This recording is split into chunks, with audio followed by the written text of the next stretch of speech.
परेश ने कहा है कि आचार्य श्री जब धृतराष्ट्र जानते थे कि भीम और अर्जुन के मुकाबले उनका कोई भी पुत्र टिक नहीं पाएगा और युद्ध में उसे जान से हाथ धोना पड़ेगा,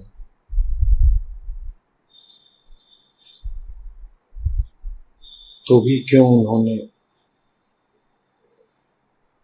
युद्ध को रोकने का वास्तविक प्रयास नहीं किया? क्या पुत्रों के लिए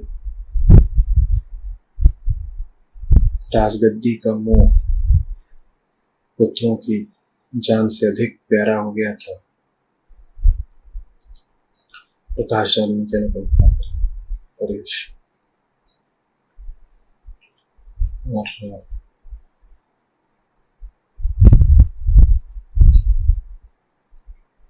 दूसरा प्रश्न है,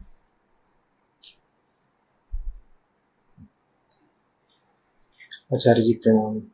दुर्योधन ये जानता था कि जिनकी सेनाओं को वो अपनी सेना में मिला रहा है वो राजा तो स्वयं पांडव के पक्ष में है, चाहे वो कृष्ण हो या महाराज शल्य, तब भी वो बस सेना ही क्यों इकट्ठी करता रहा, ये जानते हुए भी कि जिनको अपने साथ मिला रहा है वो वाकई उसके साथ है ही नहीं। परेश हल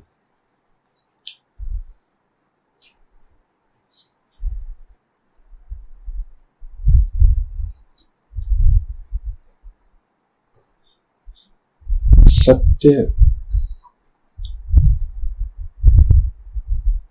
जानने की वस्तु नहीं होती,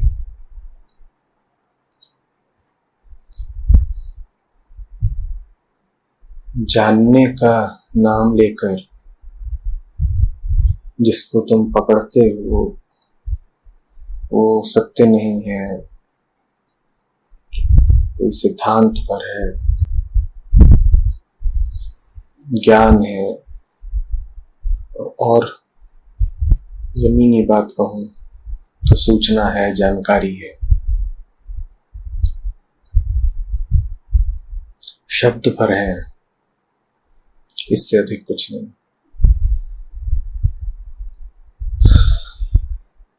सत्य जिया जाता है, सत्य मन को मिली हुई सामग्री नहीं होती।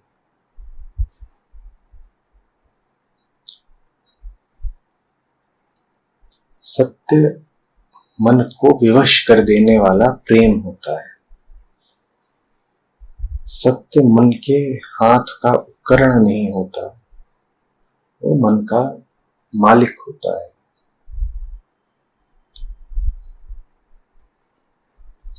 ये जानना, पता होना इत्यादि बड़ी घातक बातें हैं। कुछ नहीं होता जानने से, बात जीने की है, जी कैसे रहे। जो कुछ जानते हो तुम वो ऊपर ऊपर होता है, सतह पर।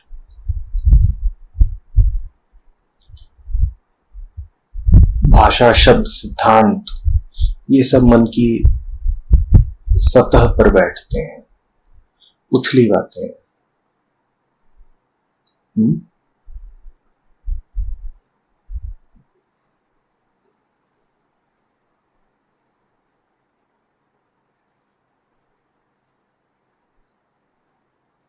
भीतर मन के बैठी होती हैं वृत्तियां, वो गहराई में वास करती हैं।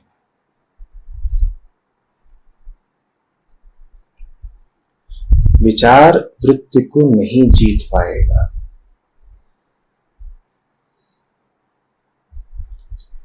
जो भी तुम्हें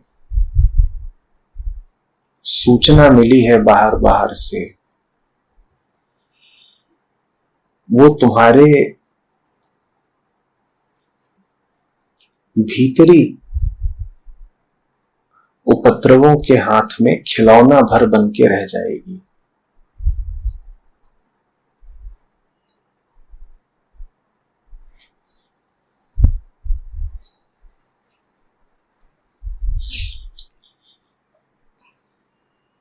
विचार ऐसा है जैसे घर का सबसे बाहर वाला कमरा।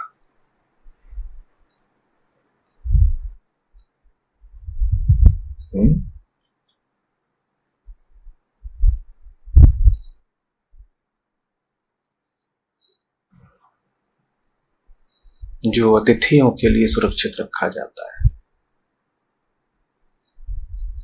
वहां मेहमान भर आकर बैठ जाते हैं। वो सुसज्जित होता है, उस पर निगाह पड़ती है, उसमें खूब रोशनी रखी जाती है, लेकिन वहां जो कुछ है उसकी कोई आयु नहीं। वहां जो कुछ है उससे तुम्हारा बहुत गहरा रिश्ता नहीं। मेहमान भर है वहां, उनसे कितना गहरा रिश्ता तुम्हारा? बहुत गहरा रिश्ता होता तो वो मेहमान क्यों होते?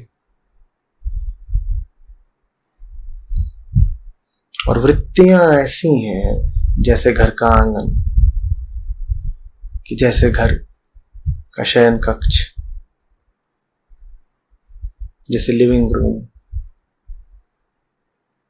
वो क्षेत्र जहां वास्तव में जीवन बीत रहा है। लिविंग रूम, जहां जीवन, लाइफ बीत रही है। घर में अगर कोई झूठ होता है तो वो झूठ होता है अतिथि कक्ष, बैठक। उससे बड़ा झूठ किसी घर में नहीं होता। वो एक सुसज्जित, अलंकृत दिखावा है, भ्रम है। विचार ऐसे ही है जैसे घर में कोई बाहर से आकर बैठ जाए, घर पर थोड़ा बहुत प्रभाव डाले थोड़ी देर के लिए और फिर चला जाए। विचार भी ऐसे ही है, बाहर से आते हैं, तुम्हारे घर की परिधि पर थोड़ी देर के लिए बैठ जाते हैं। हाँ, आते हैं तो कुछ असर पड़ता है और फिर चले जाते हैं। पर घर का स्थायी निवासी कौन है? मेहमान तो नहीं। कौन है जो घर में लगातार रहता है? तुम्हारे ख्याल तो नहीं। दो बातें तुमने यहां से सुनी, दो बातें तुमने वहां से सुनी, कुछ इस कान से आया, कुछ उस कान से निकल गया। कुछ थोड़ी देर के लिए बैठा, कुछ ज्यादा देर के लिए बैठा। कोई आकर जरा प्रसन्नता दे गया, कोई आकर जरा दुख दे गया। हर तरह के मेहमान होते हैं। कोई थोड़े चिपकू मेहमान भी होते हैं, वो जरा दीर्घ अवधि तक रुक जाते हैं, पर जाना तो उन्हें भी होता है। प्रश्न ये है कि घर का मालिक कौन है? घर का मेहमान कौन है? इसकी विशेष कीमत नहीं। घर का मालिक कौन है? भीतर कौन बैठा हुआ है? अंतःस्थल पर किसका राज है? आंगन में कौन खेल रहा है? शयन कक्ष में कौन आराम कर रहा है? रसोई किसकी पक रही है? क्या पका रहा है वो?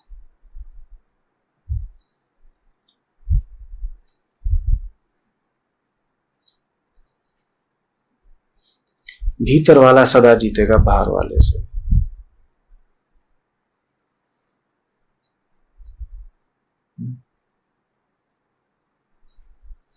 भीतर अगर आपके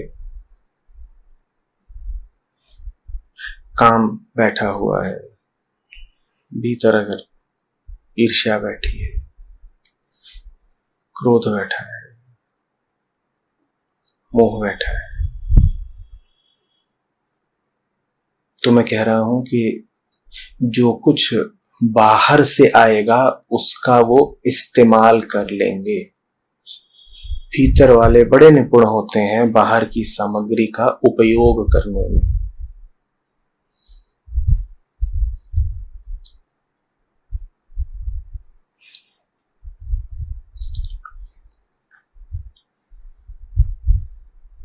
सूचना मिलती होगी तुमको बाहर से, सूचना का विश्लेषण करने वाले तो तुम हो ना। और ये तुम अच्छे तरीके से जानते हो कि एक ही सूचना का 10 तरीके से विश्लेषण किया जा सकता है। तुमने कभी ध्यान दिया कि सूचना यदि एक है तो उसके विश्लेषण 10 प्रकार के क्यों होंगे? क्योंकि 10 प्रकार की वृत्तियां होती हैं, ग्रंथियां होती हैं। जिसकी जैसी चाहत होगी वो उसी अनुसार सूचना को देख लेगा।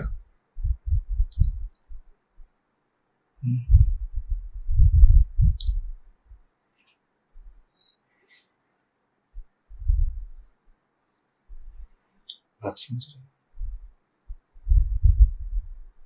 तुम पूछ रहे हो कि धृतराष्ट्र को पता था कि भीम अर्जुन बड़े शक्तिशाली हैं, दुर्योधन को पता था कि बहुत सारे राजा जिनकी सेना उसके साथ है वो मन ही मन कृष्ण के, युधिष्ठिर के, अर्जुन के प्रशंसक हैं, तो भी क्यों उसने युद्ध लड़ा? मैं तुमसे कह रहा हूं, पता होने से होता क्या है? पता तो सबको सब कुछ है। किसको सही बात नहीं पता?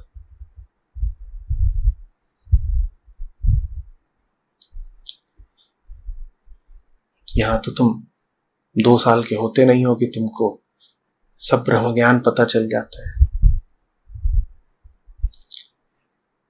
ईश्वर है, उसकी उपासना करो, सत्य का पालन करो, अहिंसक रहो, सब कुछ तो पता है, बस अपना नहीं पता है। बाहर की सामग्री तो सब पता है तुमको, लेकिन अपना कुछ नहीं पता। और जब मैं कह रहा हूं अपना कुछ नहीं पता, तो मैं नहीं कह रहा हूं कि तुमको भीतर बैठे परमात्मा का नहीं पता, मैं कह रहा हूं तुम्हें भीतर बैठी वृत्ति का नहीं पता। ब्रह्मांड किस ईश्वर के इशारे पर चल रहा है ये तुमको बता दिया जाता है, तुम किस माया के इशारे पर चल रहे हो ये तुम्हें कभी नहीं बताया जाता। और ये तुम्हें कोई बता भी नहीं सकता, क्योंकि ये बात तो खुद जानने की होती है, अपने आप को देख के, अपनी जिंदगी के प्रति ईमानदार रहकर।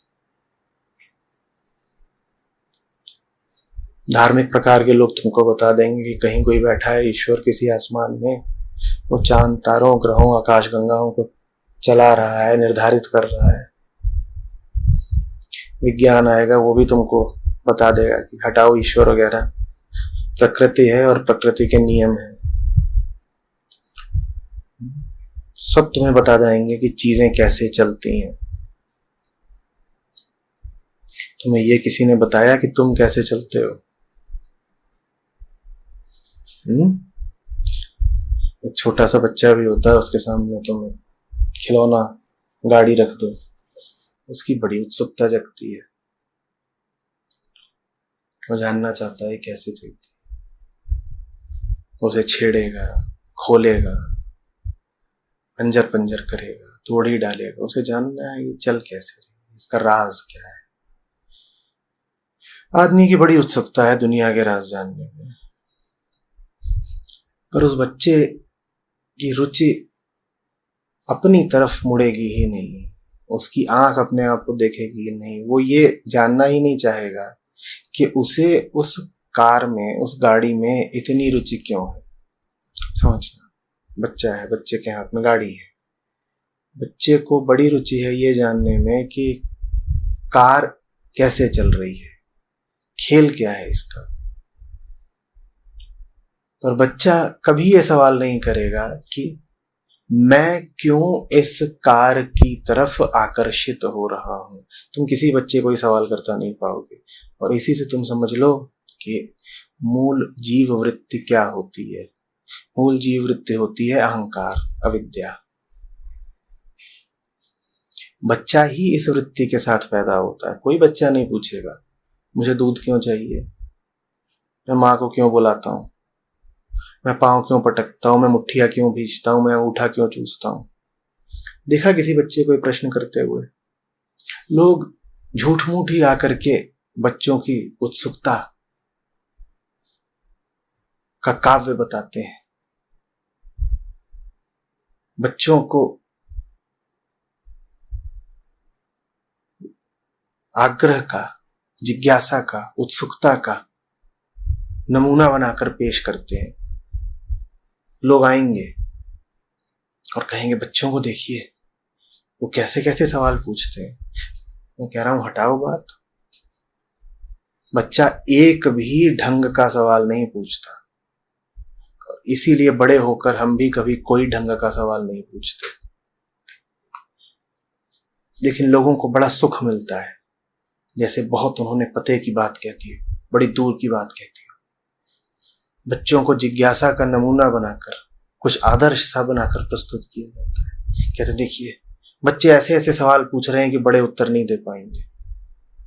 तुम ये भी तो देखो कि बच्चा जितने सवाल पूछ रहा है वो इंद्रियगत विषयों के बारे में ही पूछ रहा है। उसको जो संसार दिखाई दे रहा है उसी के बारे में पूछ रहा है।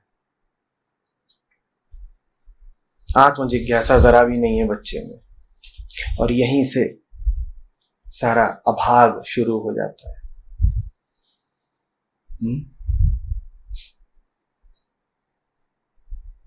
देखा है किसी बच्चे को पूछते हुए कि जो दिख रहा है क्या वो वास्तव में है? वो ये जरूर पूछेगा कि वो जो दिख रहा है वो क्या है। वो उंगली दिखा के पूछेगा वो क्या है। पर किसी बच्चे को आज तक ये पूछते देखा कि जो दिख रहा है वो है भी या नहीं है? कैसी उत्सुकता, कैसा आग्रह, क्या क्यूरियोसिटी, क्या जिज्ञासा।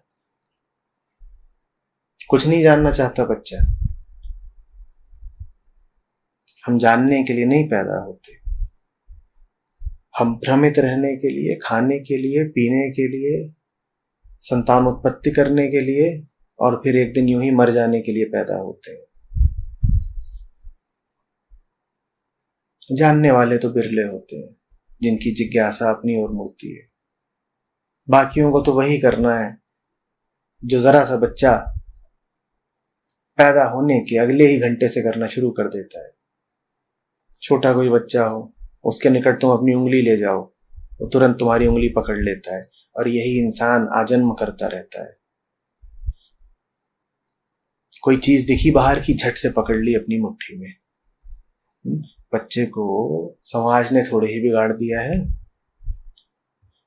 उसे आकर के शिक्षा ने और धर्म ने और मीडिया ने थोड़े ही गंदे संस्कार दे दिए हैं कि किसी की उंगली मिले उंगली पकड़ लो, खिलौना मिले खिलौना पकड़ लो,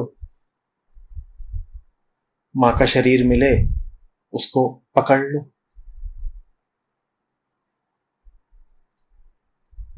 बाहर जो कुछ है सब पकड़ लो।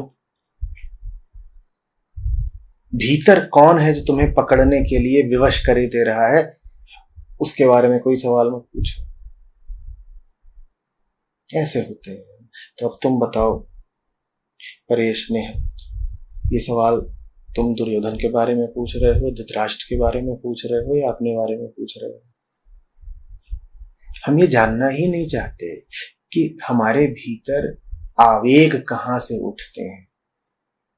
हमें जानना ही नहीं चाहते कि भीतर से वो जो लौ लगती है, वो जो सरसरी उठती है, वो कहां से आती है। उसी को तो वृत्ति कहते हैं। उसको तो हम मान लेते हैं कि ये मैं हूं, मैं ऐसा ही हूं, जबकि तुम वैसे हो नहीं। वो चीज तुम पर बस छाई हुई है, वो चीज हट सकती है। वो जो भीतर तुम्हारे उपद्रव बैठा हुआ है और तुम पर राज कर रहा है, उससे मुक्ति संभव है। पर हमको तो ये बात ध्यान में ही नहीं आती। ध्यान हटाओ, कल्पना में भी नहीं आती कि सीने में जो आग जल रही है उससे आजादी संभव है। हमें लगता है वो तो हम हैं। किसी ने कुछ बोला, तुम्हें क्रोध आ गया, तुम तत्काल कह देते हो मैं क्रोधित हो गया। तुम्हें सूझता ही नहीं है कि ये जो हुआ है ये मैं नहीं हूं, मेरे ऊपर छाया हुआ कोहरा है।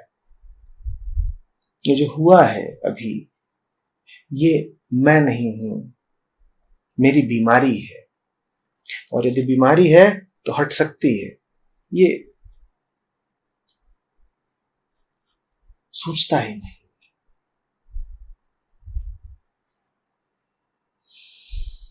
तो धृतराष्ट्र को, दुर्योधन को भी वही बीमारी जो पूरी मानवता को है। तथ्यों का कोई महत्व नहीं।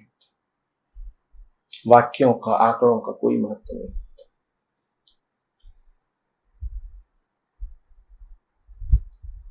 भावना विचार पर भारी पड़ती है और वृत्ति भावना पर।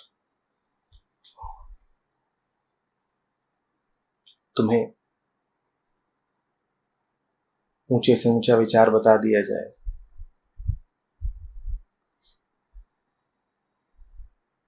लेकिन तुम पाओगे कि अगर भीतर से आंसू उठ रहे हैं या भीतर से छटपटाहट उठ रही है, तो कोई विचार तुम्हारे आंसू और छटपटाहट से जीत नहीं पाता।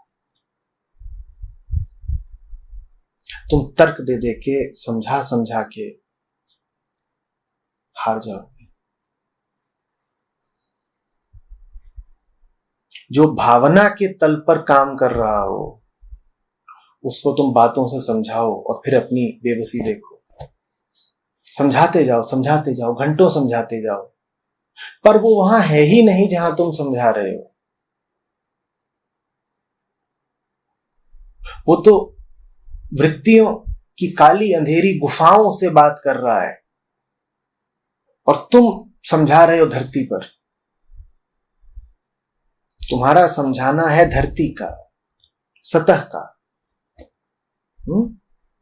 विचार सतही होते हैं, तुम समझा रहे हो सतह पर, और वो है नीचे खड्ड में, पाताल लोक में। संवाद नहीं हो सकता। तुम समझाते रह जाओगे, वो नहीं समझेगा। तुम तर्क द्वारा सब सिद्ध कर दोगे, वो करेगा वही जो उसे करना है, क्योंकि उसको हमारी बहुत पुरानी पाशविकता चला रही है। उसे सब पता चल जाएगा कि क्या सही है, और फिर भी सही नहीं करेगा। उसको चला रहा है वो बहुत पुराना जानवर जो हम सब कभी थे और आज भी है। उस जानवर को तुम समझा नहीं सकते। तुम शेर को समझा के दिखाओ कि मेमने को नहीं मारना है, समझाओ। हमारे भीतर वही जानवर बैठा हुआ, उसे समझाया नहीं जा सकता शब्दों से। बड़ी खतरनाक बात है। शेर के साथ तो फिर दो ही उपाय चलते हैं, या तो उसका पेट भर दो या उसे मार दो। और जो जानवर हो गया, जो भावना के तल पर या उससे भी नीचे वृत्ति के तल पे काम कर रहा है, फिर उसके साथ बस यही दो उपाय सफल हो पाते हैं। या तो जो उसे चाहिए उसको दे दो, या उस पर बल प्रयोग करो, दंड का प्रयोग करो। शेर को तुम उपनिषद समझाओगे, अहिंसा समझाओगे, तो बात व्यर्थ जाएगी। कोई आदमी सुबह सुबह सो रहा है, तुम उसे उठाना चाहते हो, बड़ा बेमेल संघर्ष है। तुम बात कर रहे हो और उसको जो चीज रोक रही है वो बात नहीं है, वो उसकी जैविकता है, उसकी पशुता है। और पशु, जैसा कि हम जानते हैं, बात समझते नहीं। वो सो रहा है, तुम उसके कानों में गीता फूंक रहे हो, वो नहीं उठेगा। ये ऋषि और पशु की लड़ाई है, पशु जीतेगा।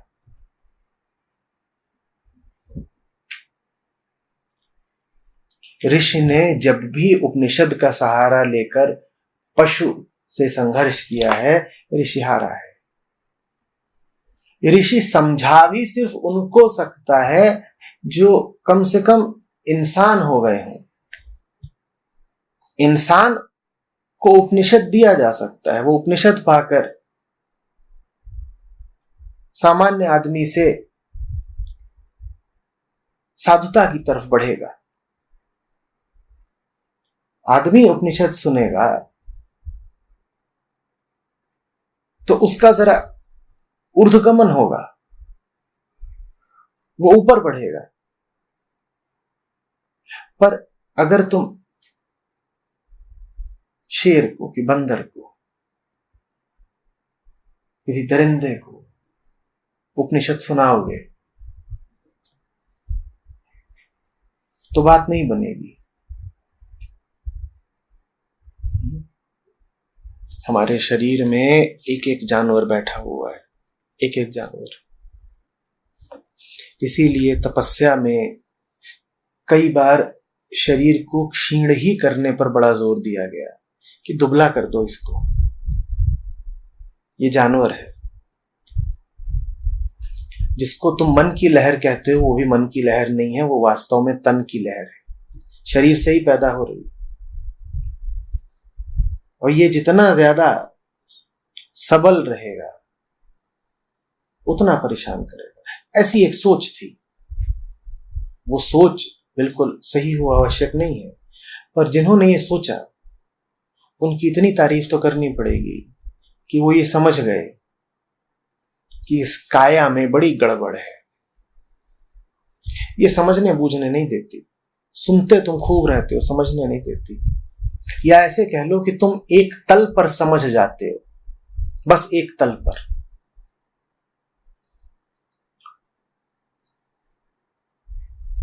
जैसे कि जंगल की सीमा पर बच्चे खेल रहे हैं, वहां तक ठीक है, सुरक्षा है। विचार ऐसे ही है। जंगल की सीमा पर खेलते हुए बच्चे, वो सीमा ही सीमा पर खेल सकते हैं।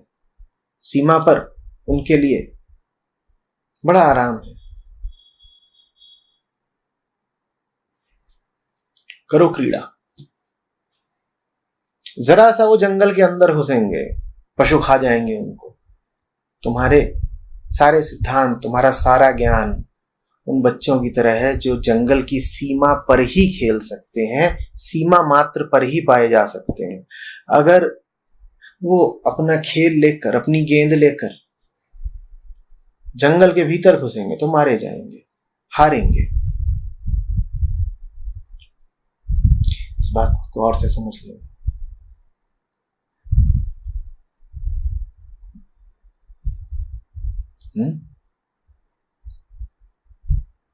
और भीतर के पशु को, जंगल के गर्भ में बैठे पशु को कोई समस्या ही नहीं होती अगर जंगल की सीमा पर कुछ बच्चे आकर आंख में चौली खेल रहे हैं।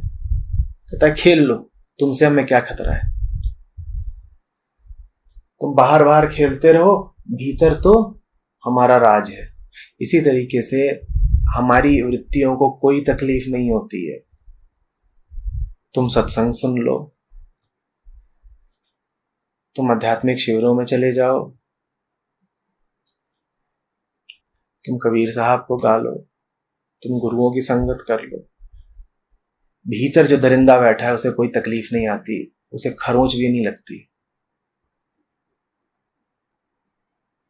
ये सब काम बाहर बाहर के हैं। ये सारे काम बाहर बाहर चलते रहते हैं, भीतर वासना उबलती रहती है। कबीर साहब बाहर ही बाहर रह गए। भीतर का दरिंदा तो भीतर दहाड़ ही रहा है ना।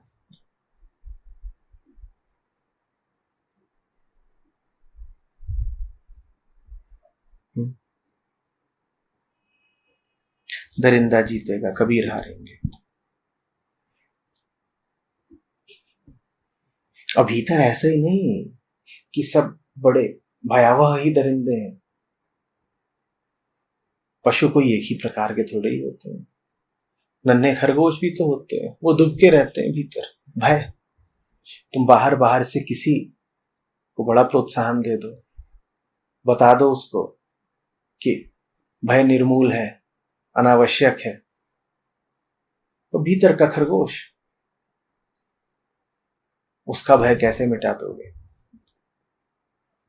जाओ किसी खरगोश का भय मिटा के तो दिखाओ। तुम उसे 4 साल दीक्षित करो निडरता में, और जहां उसके सामने बिल्ली खड़ी होगी सारी निडरता गायब हो जाएगी।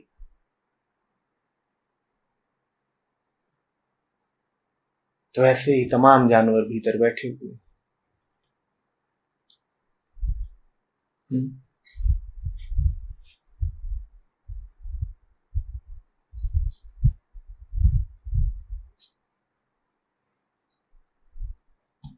कुछ तुम कर नहीं सकते उन जानवरों का, सबसे पहले तो अपनी बेबसी स्वीकारो। वो तुम्हारी देह में बैठे हैं, तुम कर क्या लोगे? तुम्हारी नाक में, तुम्हारे नाखून में, तुम्हारी आंख में, तुम्हारी नस नस में, तुम्हारी अतड़ियों में, तुम्हारी रीढ़ में, तुम्हारी एक एक कोशिका में वो जानवर भरे हुए हैं और उन्हें कोई ज्ञान समझ में नहीं आता। उन्हें कुछ नहीं सुनना, कुछ भी नहीं सुनना। उन्हें दो चीजें चाहिए, भूख और शारीरिक सुरक्षा। भूख से बचने का प्रबंध कर दो उनके लिए, ये उनको चाहिए, और उनकी शारीरिक सुरक्षा बनी रहे, ये उनको चाहिए। शारीरिक सुरक्षा में काम वासना भी शामिल है।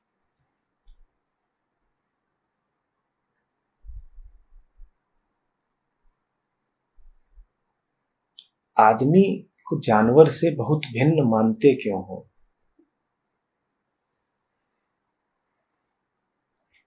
क्या विशिष्ट आ गया है? दो पांव पे चलने लग गए हो और भाषा सीख ली है, इसके अलावा और कुछ नहीं। जंगल तो पूरा भीतर ही बैठा हुआ है।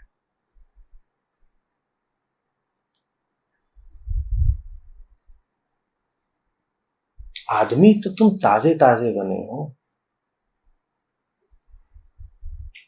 जानवर बहुत पुराने हो।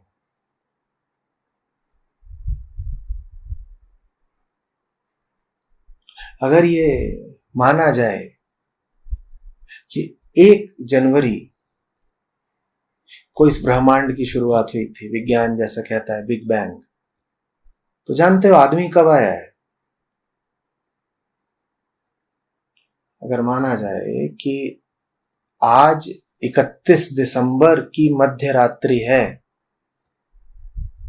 ठीक 1 साल हुआ है अस्तित्व को बने हुए। ठीक 1 साल हुआ है। 1 जनवरी की आधी रात को हुआ था वो महाविस्फोट, बिग बैंग, और आज है 31 दिसंबर की मध्य रात्रि। तो जानते हो आदमी कब आया है ब्रह्मांड में?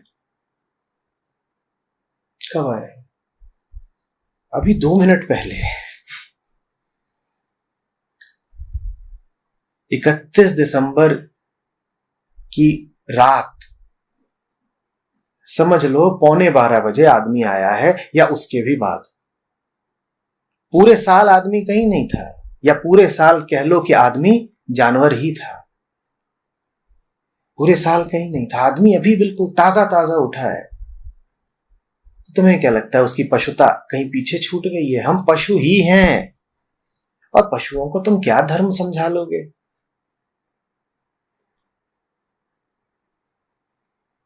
जाओ किसी सियार को धर्म समझा के दिखाओ।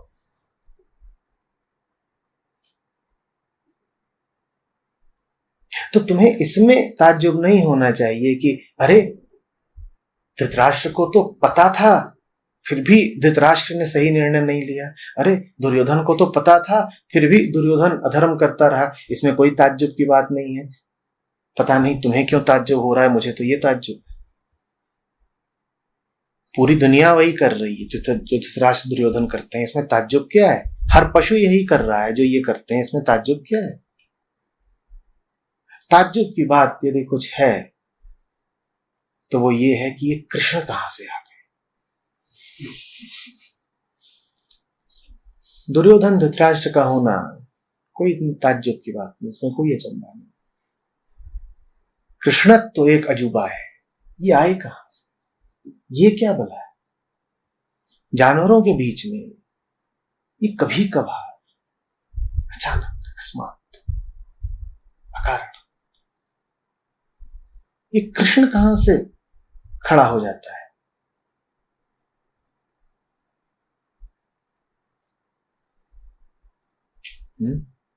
ये है अचंभा।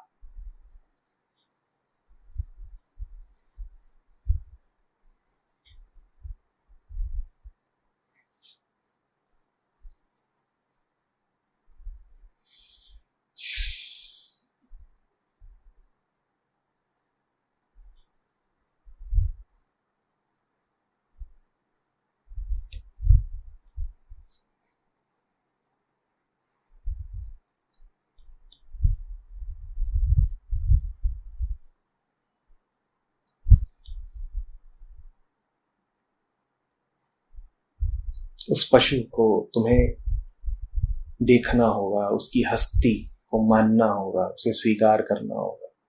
सबसे पहले तो यूं ताज्जुब व्यक्त करना छोड़ो, यूं अचरज प्रकट करके तुम ये बता रहे हो जैसे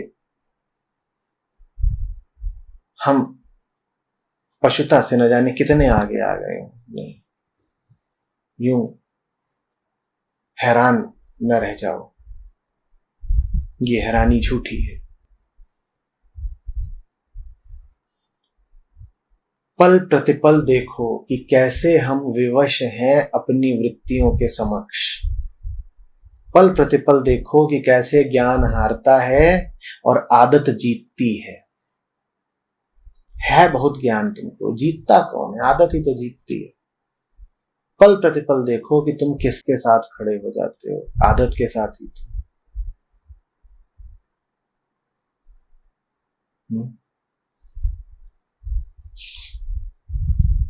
जितना ज्यादा तुम गौर से देखोगे उतना ज्यादा तुम्हें बस एक बात दिखाई देगी, ज्ञान लगातार हारता है, आदत, वृत्ति, वासना लगातार जीतती है।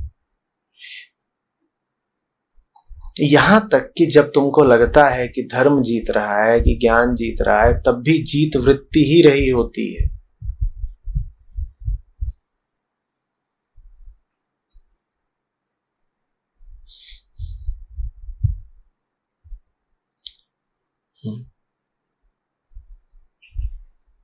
गुरुदेव है,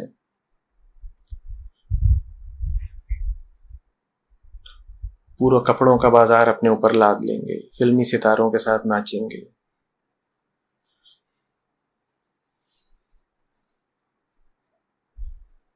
कौन जीत रहा है बताओ? वो भली भांति जानते हैं कि ज्ञान नहीं जीतता, वो होशियार हैं, उनको पता है आकर्षण जीतता है, मोह जीतता है, चकाचौंध जीतती है।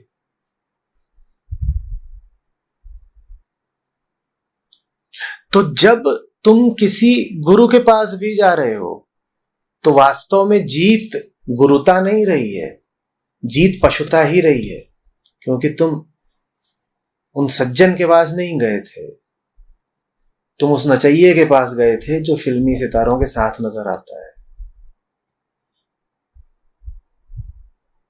तुम ज्ञान के पास नहीं गए थे, तुम किसी आकर्षक दुशाले के पास गए थे। और जो सज्जन ये सब आयोजन कर रहे हैं वो बेवकूफ नहीं है, वो समझते हैं, उनको पता है कि जब धर्म हारता है तब तो वो हारता ही है, जब धर्म जीतता प्रतीत हो रहा है तब भी वो हारता है। जब तुम फिल्मी सितारों के पास जाते हो तब तो स्पष्ट ही है कि तुम वासना और चकाचौंध से ही मुख्यतः प्रेरित होकर जा रहे हो।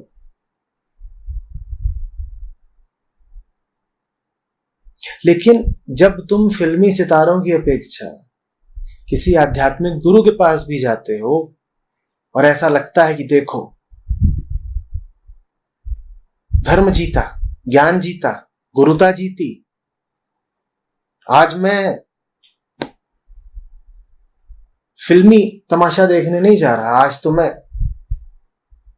सत्संग जा रहा हूं, अध्यात्म में जा रहा हूं, तब भी तुम वास्तव में जा चकाचौंध की ओर ही रहे हो। तमाम गुरु इत्यादि भी तुम्हें यदि बुलाते हैं तो चकाचौंध का सहारा लेकर ही तो बुलाते हैं।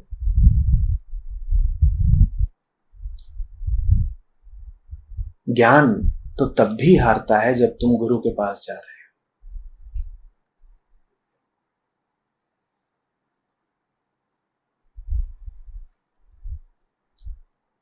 फिल्मी थिएटर में ही नहीं हार रहा है धर्म, वो सत्संग भवनों में भी हार रहा है।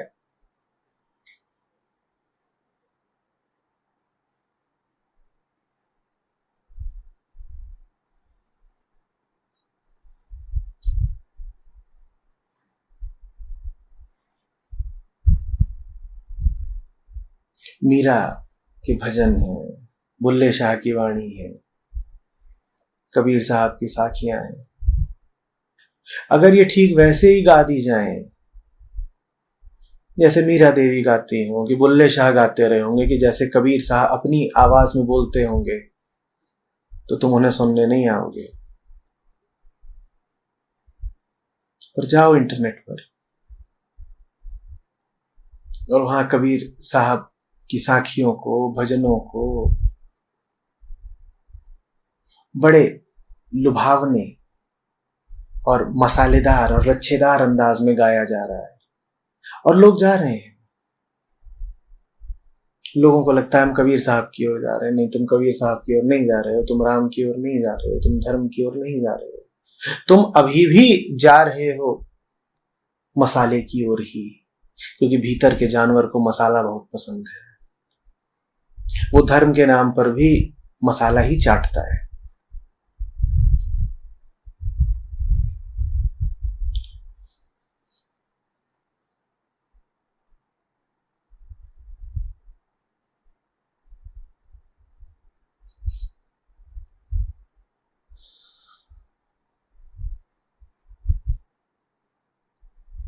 कोई बहुत सुप्रसिद्ध गायिका हो, वो गा दे मीरा भाई के भजन, तुम बिल्कुल तन्मय हो जाओगे। तुम कहोगे आहा, भक्ति का ऐसा ज्वार उठा है भीतर कि पूछो मत।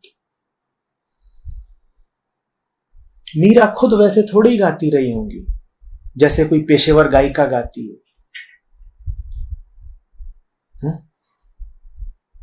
या गाती रही होंगी। मीरा का अंदाज तो सरल, सहज, जैसे मिट्टी का उठी हो।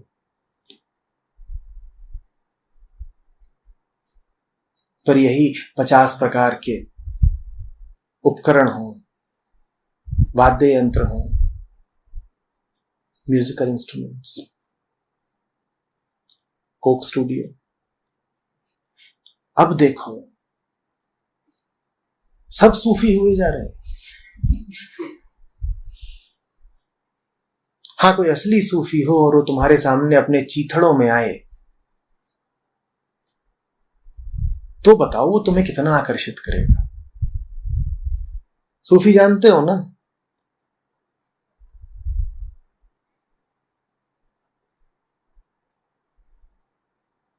जो एक लबादा डालकर चलता हो, अधिकतर ऊन का, वो लबादा 10 जगह से फटा हुआ है, उसमें पैबंद लगे हैं। ये पसंद आएगा तुमको? सूफी, फकीर, दरवेश फिर रहा इधर उधर। पर यही जब करोड़ों के आभूषित स्टूडियो में कोई कामिनी गाती है तो आहा, दिल करता है कि कसम से सब सूफी हो जाएं, अभी हो जाएं। उस मोहिनी का, देवी का चेहरा ही कुछ ऐसा है।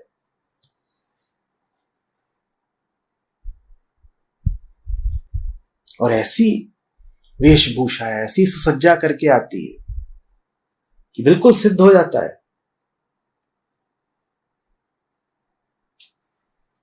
कि खुदा से ऊंचा कोई दूसरा नहीं। खुदा ना होता तो ये इतनी मोहिनी कैसे होती, इतनी कशिश कैसे आती इसमें।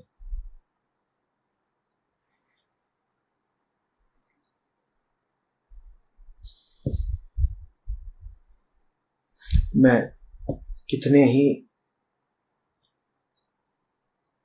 आध्यात्मिक आयोजनों में जाया करता था एक समय पर, बहुत बहुत स्पष्ट था कि अध्यात्म के नाम पर भी बिकता मसाला ही है।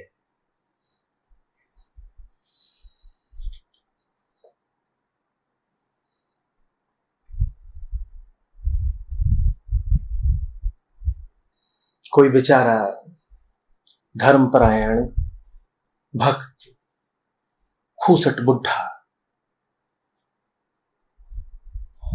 बैठ करके रामायण गाता हो, कोई नहीं जाएगा उसको सुनने।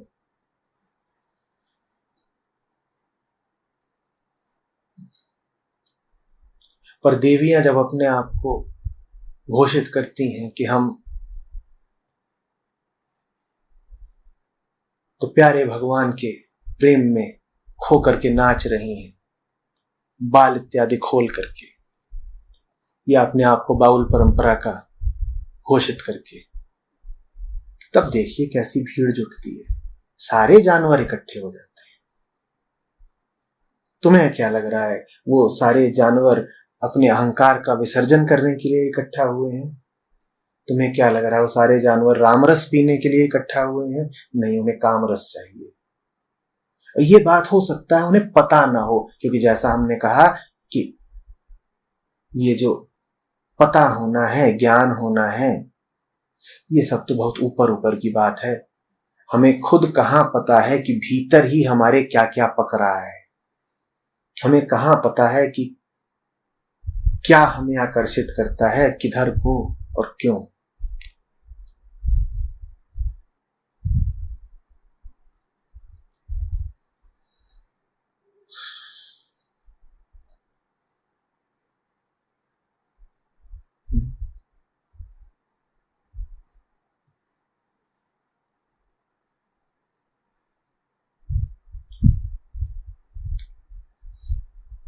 इस ख्याल से तो बिल्कुल ही बाहर आ जाओ कि जिनको सही बात पता है वो सही बात का अनुसरण भी करेंगे। हटाओ, बिल्कुल नहीं, ऐसा होता ही नहीं।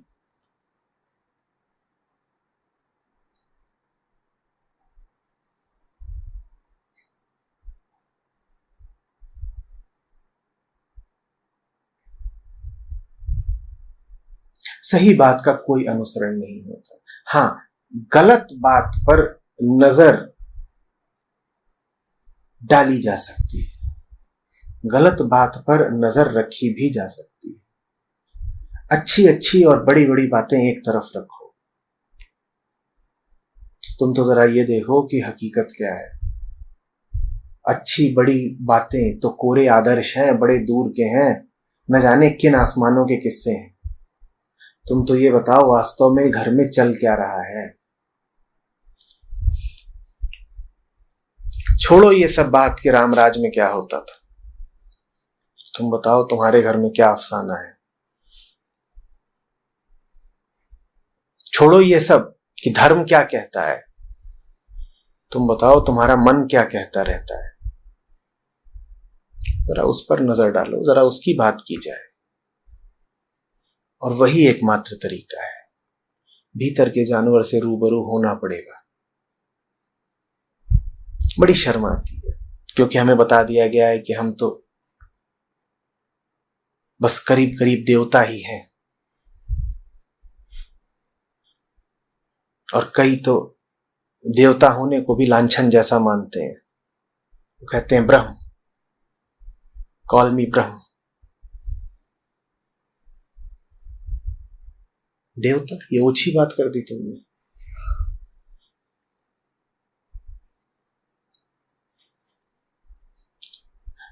मेरा सदा से कहना रहा है कि बेटा तुम छोड़ो ब्रह्म को और देवताओं को, अभी तो तुम इंसान भी नहीं हो। मैं कह रहा हूं अभी तो सारे जानवर तुमसे बेहतर हैं,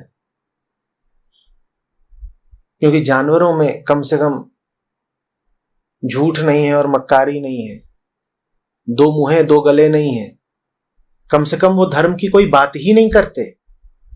शेर को हिरण मारना है, मार देगा। वो ये नहीं कहेगा कि धर्म है मारना इसलिए मार रहा हूं, वो कहेगा भूख लगी है इसलिए मार रहा हूं। तुम तो हिरण मारोगे और बोलोगे धर्म है।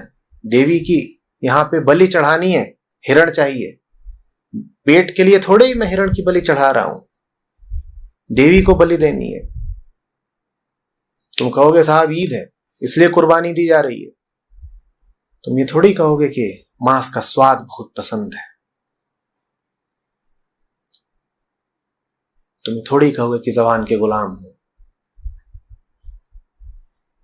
जानवर मारता है तो धड़ल्ले से मारता है, तुम तो मारते हो और अपने कृत्य को न्याय का, इंसाफ का, धर्म का नाम देते हो। जानवर कहता धर्म इत्यादि कुछ नहीं, भूख लगी थी मार दिया।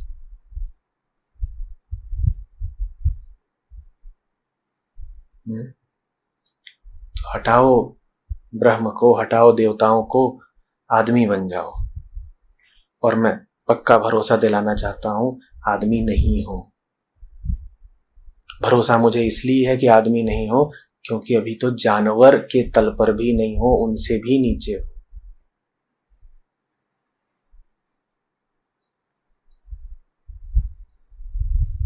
हमारी पशुता प्रच्छन्न है। हम पशुओं से भी नीचे इसलिए हैं क्योंकि हम प्रच्छन्न पशु हैं, हम छुपे हुए पशु हैं। हैं तो हम जानवर ही, अभिनय ऐसा करते हैं, स्वांग नौटंकी ऐसी करते हैं जैसे हम बड़े सभ्य और सुसंस्कृत हों।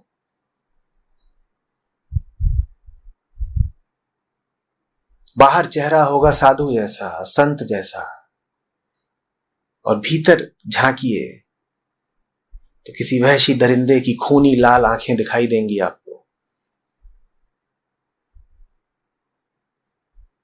मुझे साधु संत से जरा कम मतलब है, मैं उस दरिंदे की बात ज्यादा करना चाहता हूं।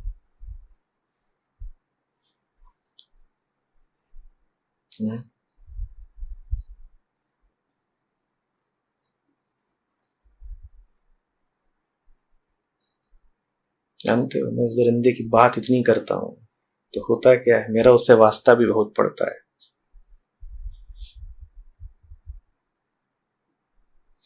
जब बार बार कोंचता हूं और कहता हूं देख लो बेटा, दरिंदे हो तुम, दरिंदे हो तुम, और चेहरे से संतत्व का, देवत्व का नकाब नोच कर उतार ही देता हूं, भीतर का फिर जो दरिंदा है वो प्रत्यक्ष हो जाता है। वो कहता है अब छुप तो सकते नहीं, तूने ही शालीनता का नकाब हमारे ऊपर से उतार दिया तो ले। अभी दरिंदा छलांग मारता है, कहता है तुझे ही बहुत शौक था ना उद्घाटित करने का कि भीतर है दरिंदा, तो हां है दरिंदा, ये ले। और ये पुरस्कार सदा मिलेगा उनको जो उस दरिंदे का राज खोल देंगे, जो उसके चेहरे का नकाब हटा देंगे। वो दरिंदा सबसे ज्यादा उन्हें ही घायल करेगा, उन्हीं पर आक्रमण करेगा। कोई बात नहीं, कर लो।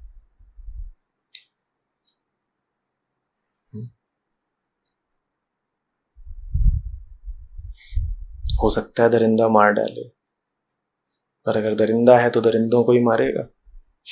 अच्छा है मार डाले तो। देखेंगे कि जब कोई मार ही डालता है तो उसके बाद बचता क्या है। और भला हो तुम्हारा कि तुम उस सब को मार ही डालो, नष्ट ही कर दो जो मारे जाने लायक है। फिर शायद हम बचें, फिर शायद वो बचे जिसका नकाब पहनने की हम असफल कोशिश करते रहते हैं।